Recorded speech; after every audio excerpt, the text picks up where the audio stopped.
Hello again, welcome back to Asgard, and welcome back to Vintage Story. So since the last episode, it's been a little bit of time, I'm actually going to pop you out into the woods. Today we're going to be doing a variety of projects. We're going to be kind of jumping around because spring is going to be here soon. It's getting close to the end of February.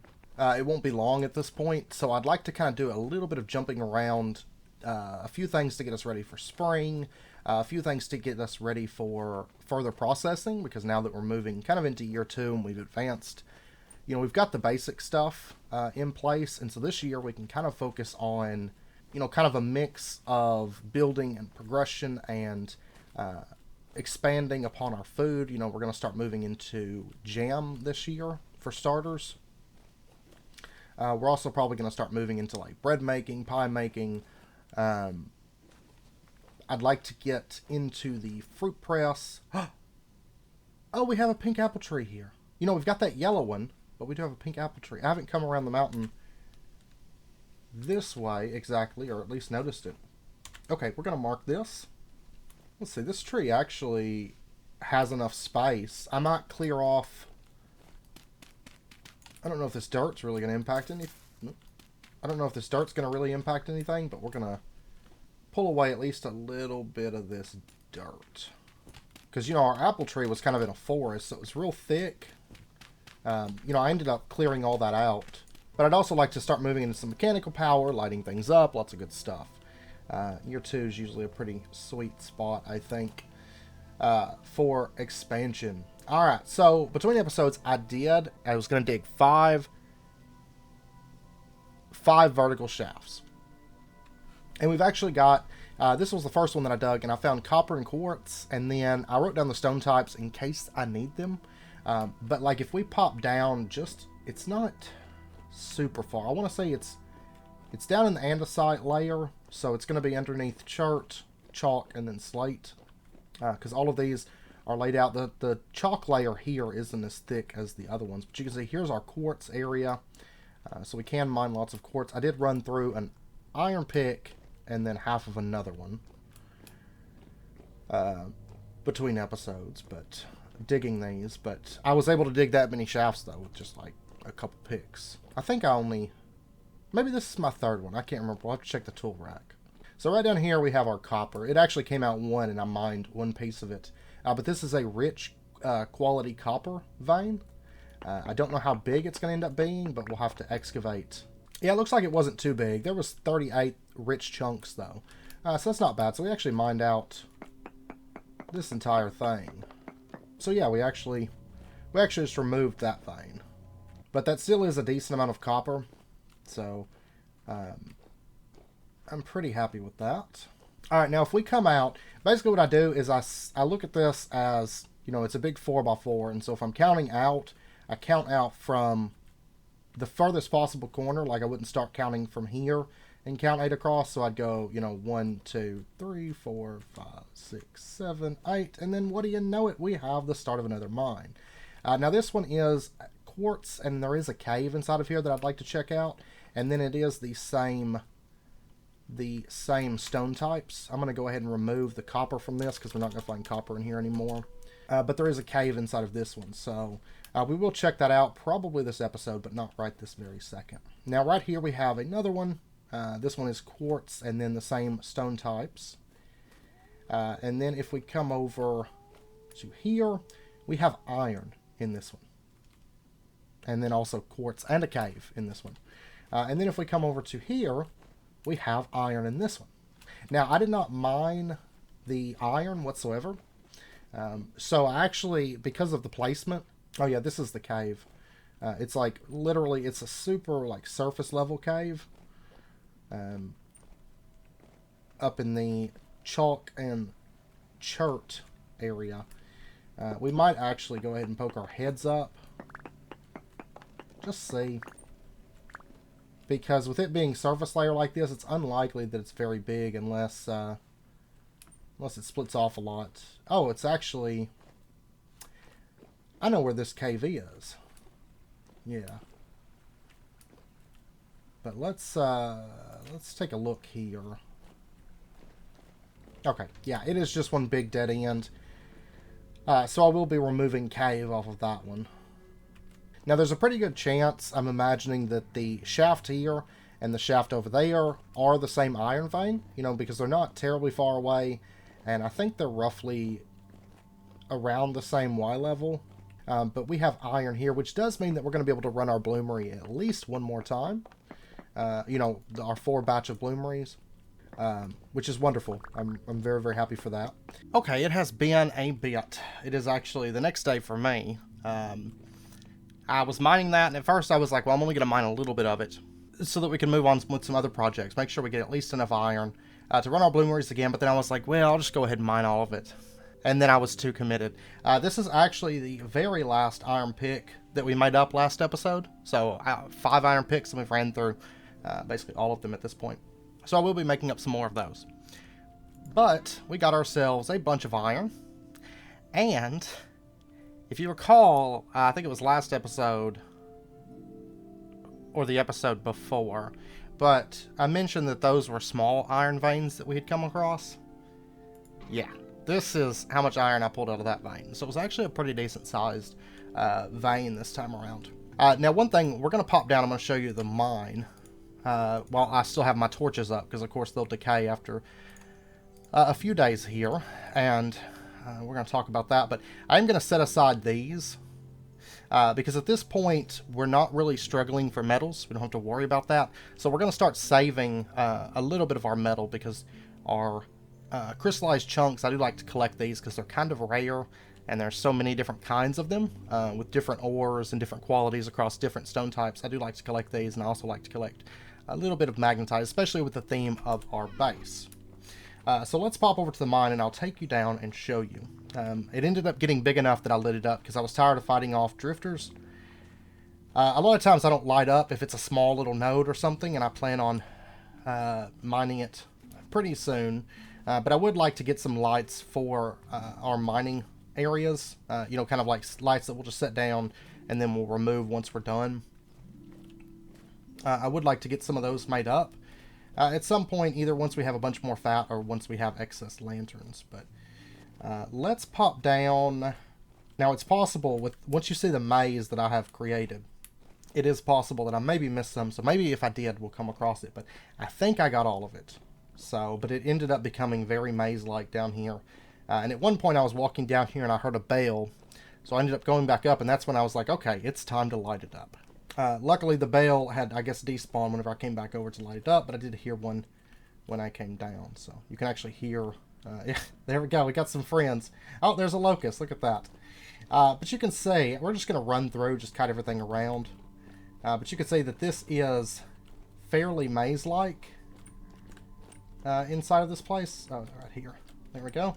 It's fairly maze-like. This is actually where I was playing Pac-Man with drifters at one point, because they were over there and they kept trying to come around, and I would just run over and mine iron here, and then they'd start to come up on me, and I'd run over here and mine iron.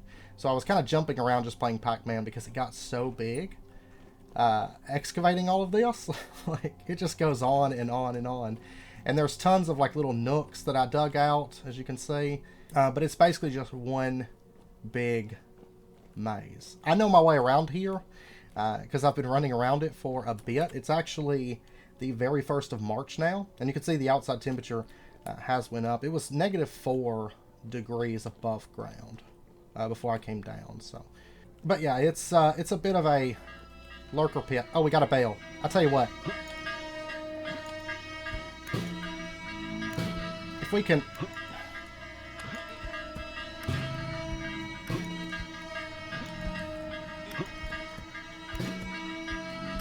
We gotta be a little bit cautious. I'm gonna try to kite.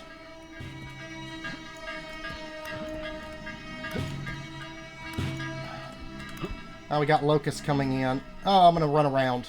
Let's see if we can actually take that out. I'm still... Oh, man. I don't know. We might... this actually might be worse than like a cave for trying to take a bale out. But I don't know. We might... That's where I started digging the next pit down. We might be able to kite them around. Yeah, my armor should hold out, so... But we don't have a whole lot of durability left on it. I don't know. This place has become really, really nasty. The lights have helped a little bit, I think, but it's just such a big space that it's not... It's easier to kite them around than deal with trying to light all this up at the moment.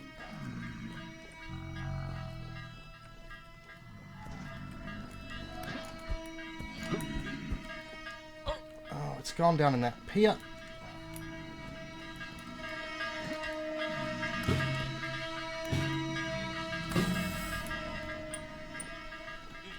Oh my gosh. Ah, we died.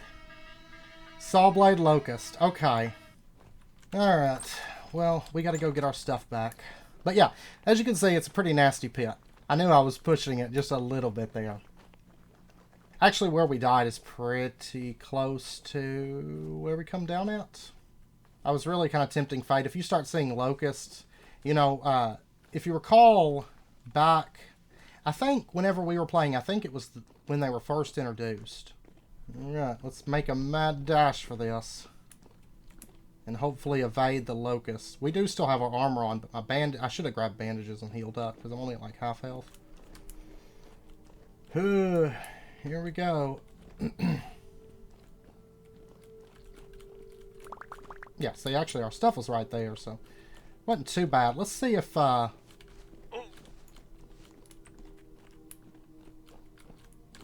See, I hate being chased by locusts because they can actually navigate so much faster than lurkers can. Yeah. I don't think that's a good course of action. We're going to end up dying again.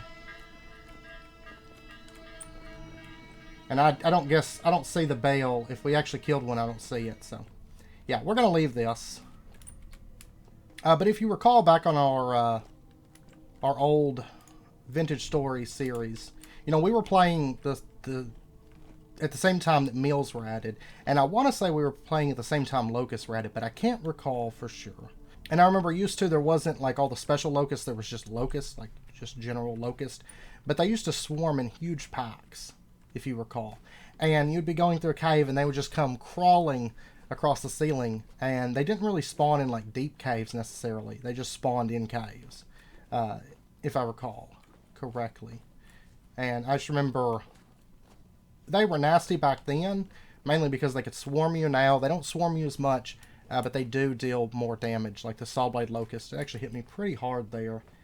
And this armor, we have 25 durability, so it is pretty much gone at this point. So you can tell I've been through here. Its mate got away from me. It was going too fast. So. It's a little bit easier to run from them than to try to stand and fight the bales. Plus, there hadn't been that many bales down there. There'd be like one, you know, at least that I had noticed. There might have been more in areas that I had mined, but they didn't start spawning down there heavily until I was kind of at the back end of the mining. I would get lurkers. We actually got a bunch of flax fiber. We got 15 while I was mining, and I didn't cut them all up. Because like I said, I ended up playing Pac-Man with a lot of them. And this isn't even all the andesite. There's more over here. There's more in the chest over there. And then I was leaving andesite behind because I just had too much of it. And I was trying to get all my mining done because usually if I got down there and I started mining and I killed all the drifters out, or at least the majority of them, I could mine in peace for a good while. But... every time I would come back up and have to go back down, it would get kind of like filled with lurkers again. And I would have to clear again. So I tried to stay down there towards the end because I just had so many drifters spawning. And then occasionally I'd get the bales and stuff spawning.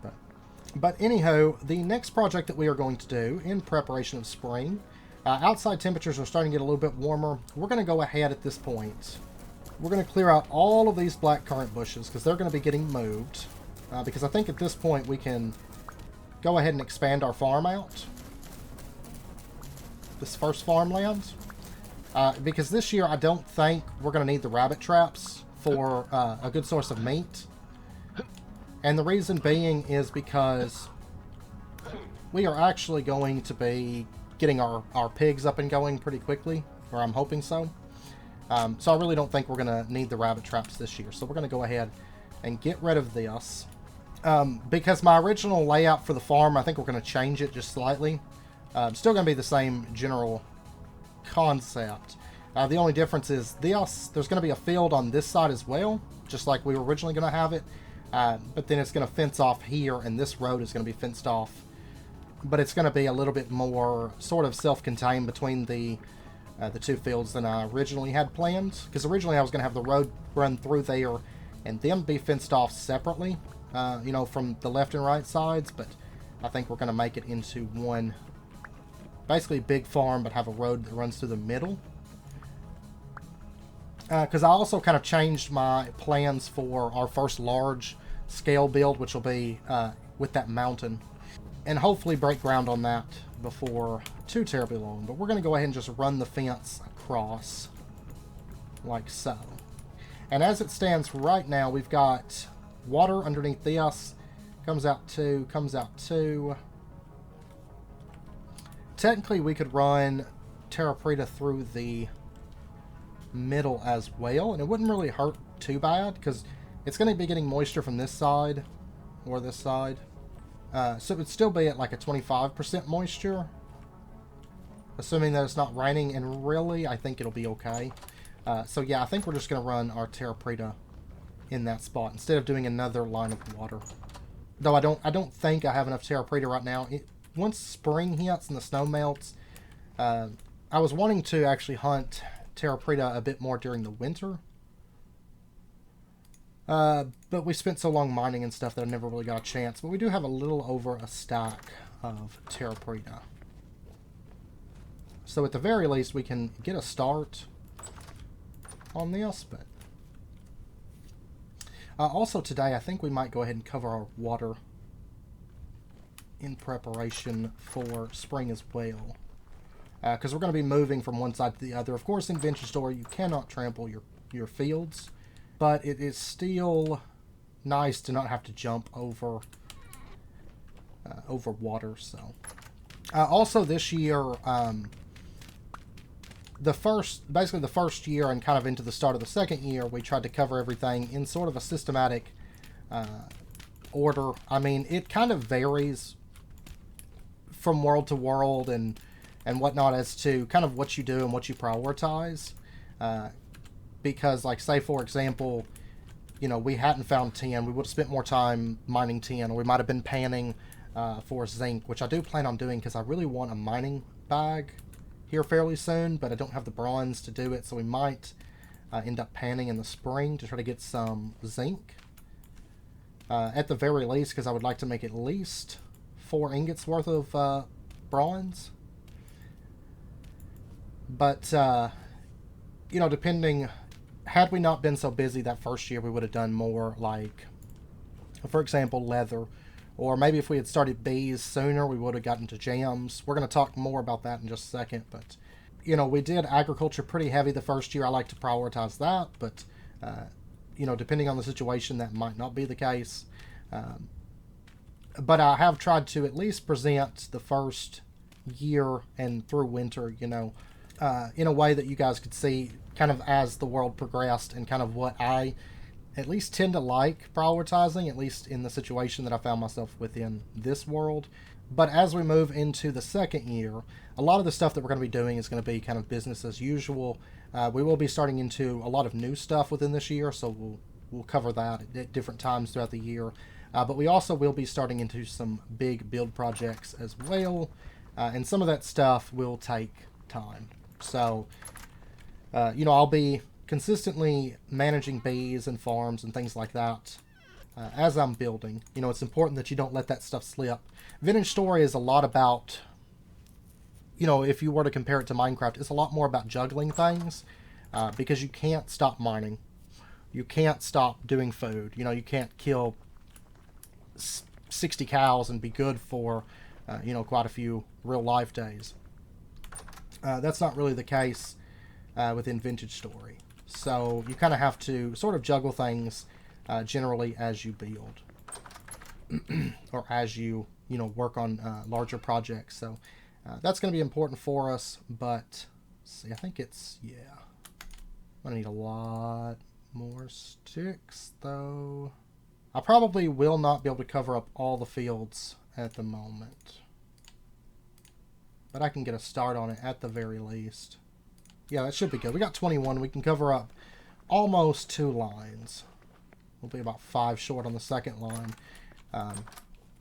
But I'll add the rest as I get more sticks. But what I'd like to do here, of course, right now it's ice, but it won't be for much longer. But we're going to go ahead and just cover this up with layers of sticks. Now this may change later on as this hamlet kind of grows, because I do like kind of evolving things to some degree within Vintage Story, because like right now I'm very limited as far as like what stone types I have and building materials and things. And it takes a lot of travel to unlock more, but as we progress, I do plan on putting a wall around this instead of a fence, for example. But for now, that'll be good. And we can walk over these sticks, and then we can still have the water underneath those. I think that'll be suitable for now. I'm going to go ahead and just place these out so at least they're placed down. And just bring these up in this case. So a little bit of a field upgrade. I was planning on more before this year, but I think we'll be okay. But I do plan on running a lot of flax, because we're going to need a lot of flax starting this year. Now the next thing that I would like to do, I'm going to grab out just fencing and gates, that sort of stuff. I think it is time at this point, because I wasn't anticipating adding an expansion to this, and originally I was thinking about putting a lot of my crates at the very, very top floor, sort of that attic area of the warehouse. We're going to need to add stone storage to this a little bit sooner than I was anticipating for like dense storage. It is going to be an outside storage area, but to add that we do need to move the chickens out of the way, because I think they're going to be slightly in the way where they're at the moment. So what we're going to do, I'm just going to run them back. They don't have to come like really far away, at least right now. But we're going to run them to basically a brand new temporary pen. And it actually makes it a little bit easier while the area is frozen like this. And then let's go ahead and cut away this. Yep, everybody wake up. Good morning. Get moving. That's kind of funny, actually. There we go. Nope, that is not. That one is really trying to get around that corner out there, I swear. Okay, those two are stuck. And it seems like they just keep running on the ice, which is kind of funny. Okay. Now we got those moved. So what I'm going to do, I'm going to put fence there. They can't get through that. And then that way I can start kind of herding them over.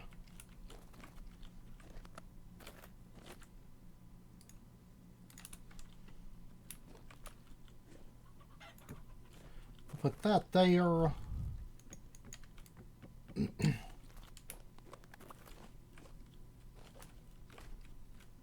There we go.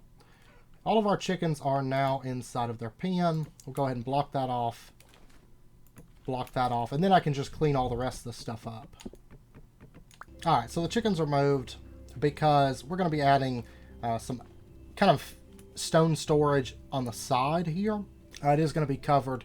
And actually on that note, parchment is commodities and agriculture. Okay, in the spring we're going to be probably trader hunting, see what we can come across, and I'm going to try to find a bit of parchment, I think. And I'll set their troughs and hen boxes back up here shortly. I actually think I have 4 chickens in there. I need 1 more hen box anyways. Okay, but let's go ahead and get ourselves like 4, or let's go with 3. For now.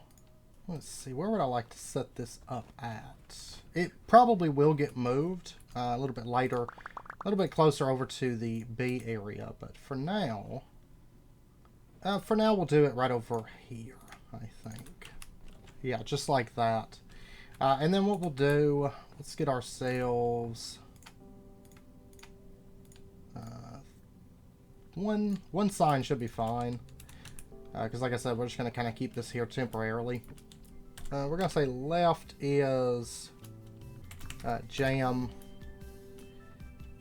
Middle is going to be honey, and right will be medical.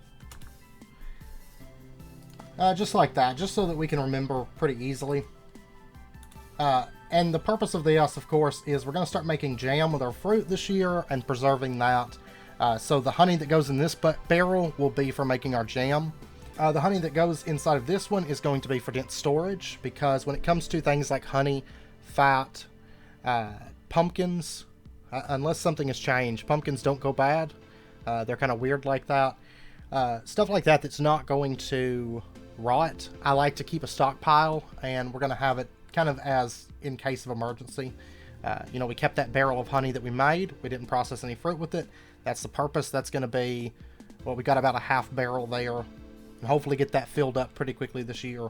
And that barrel, then we can seal it, put it into dense storage, and have it in case we ever run into an issue where it's like, okay, we need to tap into emergency resources, and at least build up a stockpile, like a room of honey barrels. And then over here, this is going to be making bandages, because at this point we can move to the honey sulfur poultices, and we're going to be doing that there. But like I said, I like to keep a nice stockpile of honey, and this actually works out. Now down the road, we're going to need more honey organization than that. Of course, whenever we harvest honey, we get 3 honeycombs, and so we're going to be splitting it across these 3 areas. So, you know, we'll have dedicated barrels, and each one only taking a third of the honey that we're getting, because all of them are kind of equally important. Though once we do get enough honey stockpiled, you know, if we don't have to tap into it, which we really shouldn't, but it's a just in case thing. Because like I said, Vintage Story, it's about balancing things, balancing agriculture and balancing mining while trying to build. And in case I mess up, it's a just in case. We're going to have a just in case room where we have some tools set aside. If something was to happen, I run out of hammers, I've always got a place to go back so that I do have them. Because what happens is, if you ever get into a situation, if I run out of iron and I don't mine any, then I kind of get thrown back into the Dark Ages to some degree, and kind of have to do a little bit of reprogression, and I don't like the thought of having to do any reprogression. So, realistically, it doesn't generally happen. I missed a stone path there. I'll have to fix that. It doesn't generally happen, but it can happen. So it is something that I do like to keep in the back of my mind and plan for. Okay, so now what we're going to do is we're going to go down to the cellar at this point. I wasn't planning on expanding the cellar this soon, but I think it would be for the best, because until we get our big build done, we're actually going to be putting our stockpile honey in here. And as we begin moving to further processing, we're going to be storing a bunch of stuff in here. I'm actually going to pull up both of these for now, and we may move a lot of this stuff. But I think what we're going to do is we're going to tap into this area. Let me get a door. Let me dump off some of this stuff. And I meant to have a little bit more done before the end of winter, but we did end up spending the majority of winter just mining and building, so didn't quite get to that. We're going to go ahead and tap into here, and then we're going to dig just a little path through here, kind of open this up slightly, and we're going to have, I think for now, and probably even long term, because probably by the time we would need to expand our cellar, we will actually have additional cellars, so it won't be something that we need to expand in our original Hamlet warehouse, but it's something that we'll probably build a bit larger for some of the later storage areas that we do.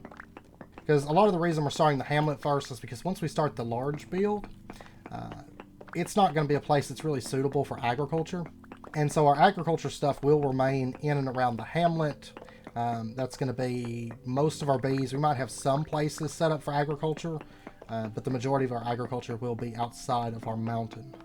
Outside of our mountain space. Alright, so if we come out, let's go in here, and then we'll stagger it just slightly, so we'll have another door here. And then we'll have another space dug out just in the back here. But that's most of what we're doing today, is just kind of getting set up to a comfortable spot for spring and getting some of these like kind of quick little projects out of the way that have kind of been on our agenda, but we just haven't had time to get around to. Oh, we're actually... In that case, since we're so close to the bottom of the warehouse, let's actually have this be like a step down.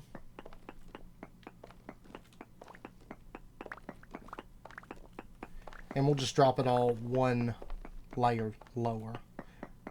And then we're just going to go ahead and dig out each of the rooms. And we'll go ahead and label these. So I might have to dump off some stuff here in just a moment. But let's grab these. And we'll go ahead and put in signs. Like this one will be... this one's just going to be like general foods. We'll have some more general foods out there. But this one will be for, let's say, honey. Honey slash emergency. So we'll put some tools and stuff down here too. Of course, they don't have to be in a cellar, but we're going to put them down here because it just makes logical sense. And then this one here is going to be, I'm just going to call it jam and pickling for now, because we'll be storing basically jam crocks and pickles and things. It's actually probably going to be, over time, it's going to become maybe this one. Definitely some of our later ones, but this one will be kind of a series of rooms. But for now, we'll start with just one room. Because realistically, we don't have space on our shelves in that small cellar. It's an alright size. It worked fine for us this first year. Now, granted, what we can store in that cellar is plenty of food for a year, but I still know that we're going to want to expand it. And probably once we do our larger cellars, like later on down the road, we'll probably just have like a room for nothing but grains, for example. But for now, this should be good. Now this room, I'm going to keep it like 5 wide, but I'm going to bring it back the full 7. So we'll have a deeper room here for the honey emergency. May end up taking general foods back too, I don't know. Okay, so we got this cleared out, going all the way back, and then we're just going to have shelves there along the walls here, and probably shelves here, and here for crocks, and then our barrels for pickling down here. And actually, on that note, we do need to start leather pretty soon, I think.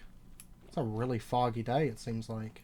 I'm using these over here as dump chests. Until I get my stone sorted, I kind of have to.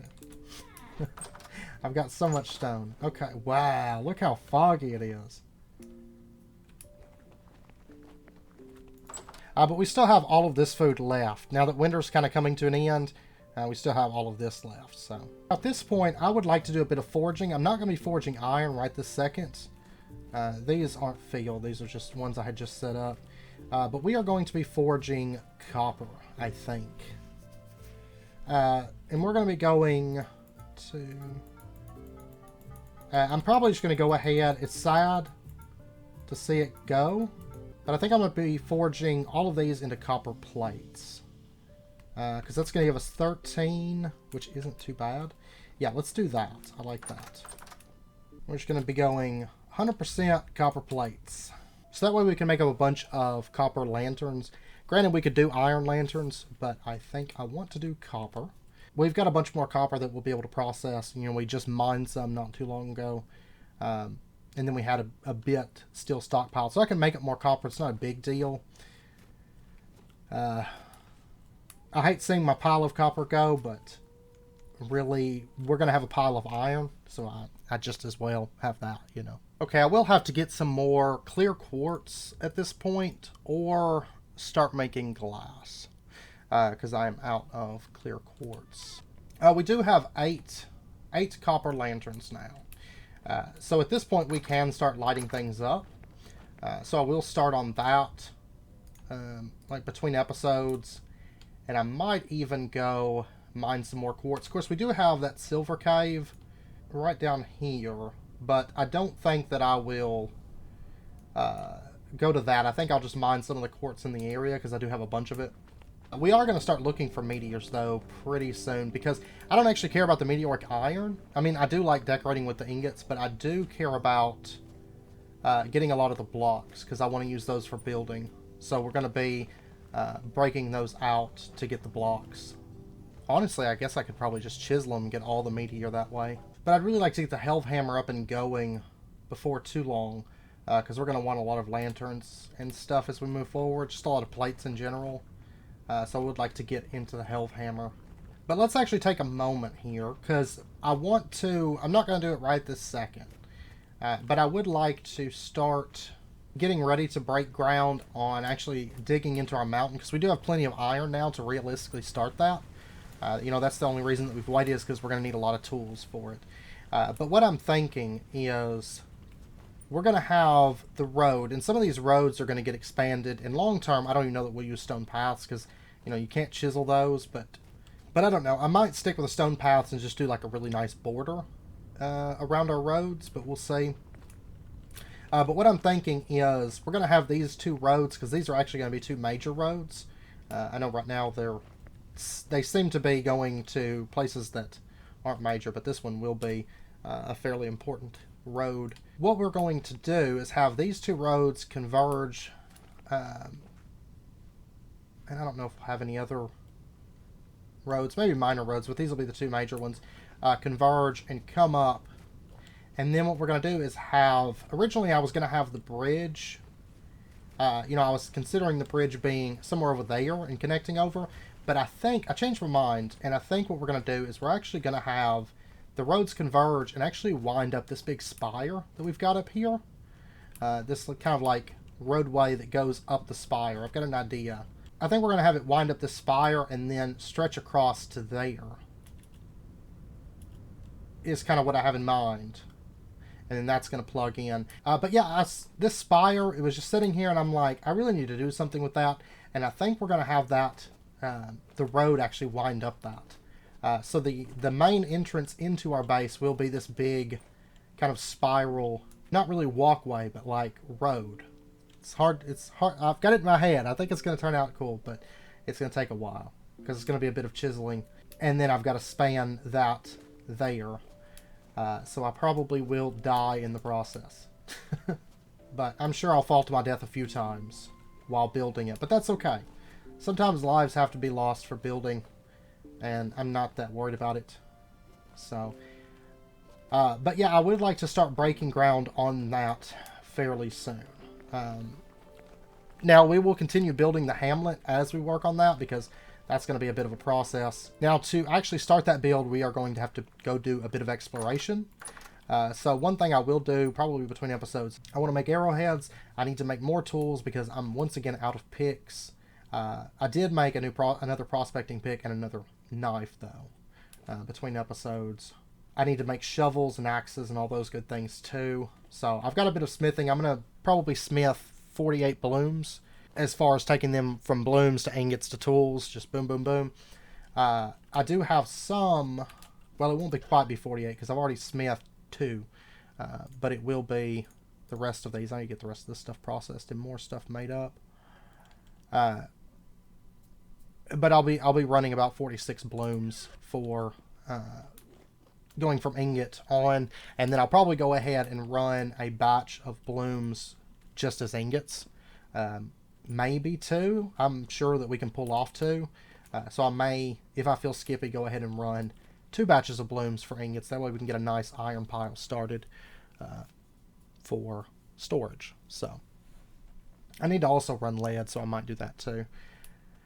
Because we'll have to make panes here fairly soon. And we're going to start making glass here fairly soon with our bloomeries. So, oh, and one other thing that I would like to do this episode, I think it is time that we get a cairn. And I'm actually going to have to get a little bit more smooth andesite for that. So I'm going to pop over, and I've got to fill all this in. Once I finish, in the spring, I'm going to finish getting all that blue clay. But I have not as of yet. This is all water, but it's all frozen over. But let me go ahead and get a little bit more smooth andesite. Now, ideally, we would have been getting this while we were mining. But generally, I find it's actually easier to farm it when you're not mining, because usually when you're mining, you're trying to like work around ores and stuff, and I generally just find it really awkward, and especially when I'm being chased by drifters, I find it extremely awkward. But I generally find it pretty awkward trying to mine smooth stone while I'm mining ores. Occasionally I'll get some, but later on we'll probably need a bunch of smooth stone, but it's not going to be andesite for sure. Maybe chert or slate, but we're going to have to go stone hunting here soon. But we'll actually be farming, and I'll show you kind of how I do the smooth stone. We're going to have to go stone hunting because I want darker stones, and that's not something that we've kind of got access to much of at the moment. So I would really like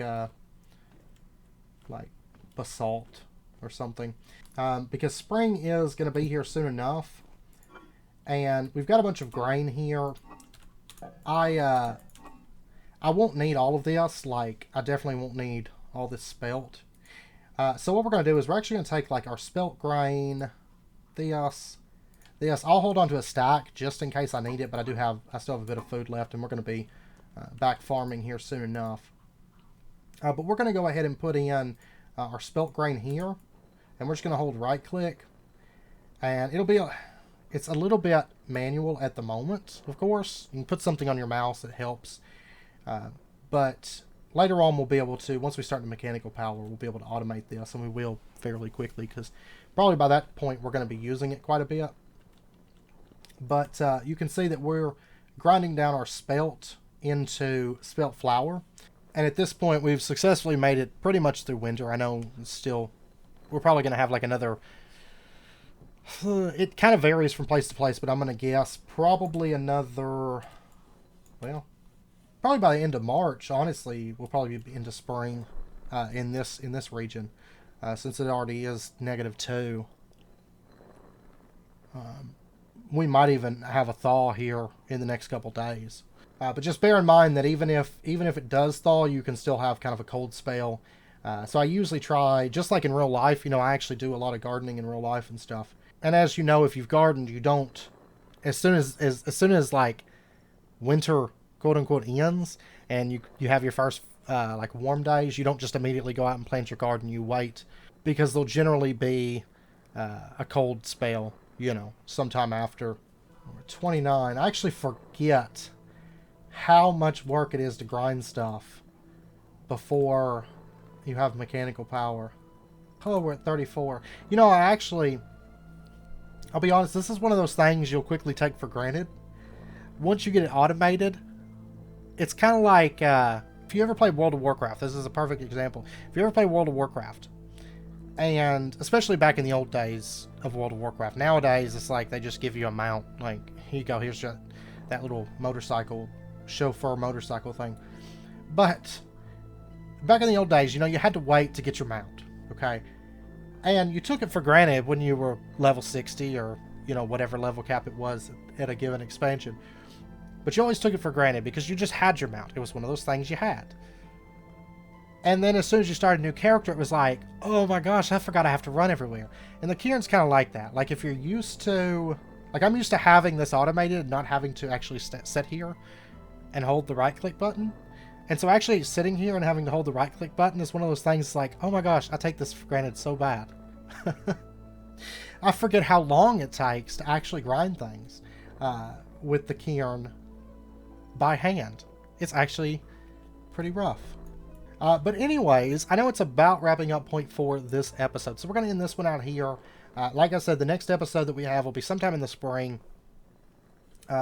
Once we're ready to plant and start planting trees and stuff, we're going to kind of have sort of an Arbor Day where we do a bit of stuff outside and just enjoying the spring, I think. And we may make our first jams and get those into crocks. So I'll try to get some shelves and things in those rooms down here in the cellar, the stone laid out. I got plenty of charts, so that's not going to be a problem. But yeah, so we're going to end this episode here. But yeah, and then I'll see you guys in the spring once we're ready to start planting. So anyways, I hope you guys enjoyed the episode. If you did, as always, be sure and hit that like button and go ahead and subscribe if you're not already to stay updated with when new videos come out. And I hope to see you guys next time.